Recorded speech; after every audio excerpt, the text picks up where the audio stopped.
Le balrog dans Le Seigneur des Anneaux est un symbole de la Révolution française. Chers élèves, je suis le professeur sur Interpretti et aujourd'hui nous allons analyser le passage de la mine de la Moria. Quelle est la situation? D'un côté, nous avons un petit groupe d'élus autodésignés, la communauté de l'anneau, qui se croient tout permis. Ils s'invitent chez toi, ils disent bonjour à personne, ils font un bruit de dingue, enfin, ils incarnent parfaitement le camp du pouvoir.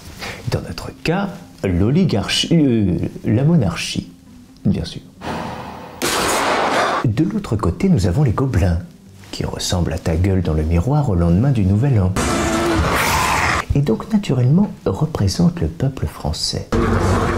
Dans ce contexte, on en conclut que la lugubre mine de la Moria symbolise la souffrance dans laquelle le peuple est enfermé, condamné à ne bouffer que des rats et leur somme. Alors que faut-il pour qu'on les écoute? Les beaux cheveux de Legolas, le white privilege de Gandalf le Blanc, la big dick énergie d'Aragorn?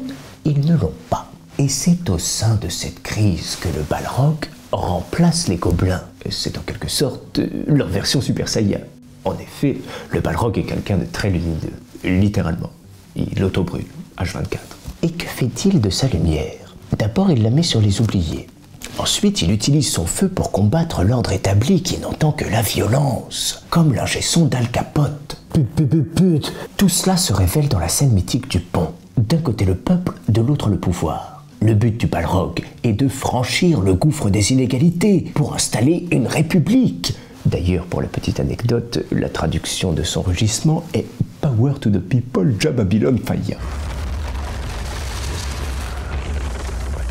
Le pouvoir établi depuis des siècles, caractérisé par la longue barbe de Gandalf, s'y oppose farouchement, avec son fameux « Ne passerez pas !»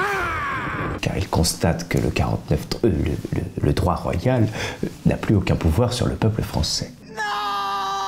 Le reste du film est une pure fabulation quant au dénouement historique de la Révolution. Mais ça n'est pas étonnant venant d'un réalisateur royaliste qui conclut sa trilogie par Le Retour du Roi. Au prochain cours, nous verrons comment Sauron est en réalité un cœur brisé qui n'arrive pas à passer à autre chose. D'ici là, chers élèves, à vos analyses et vive la République!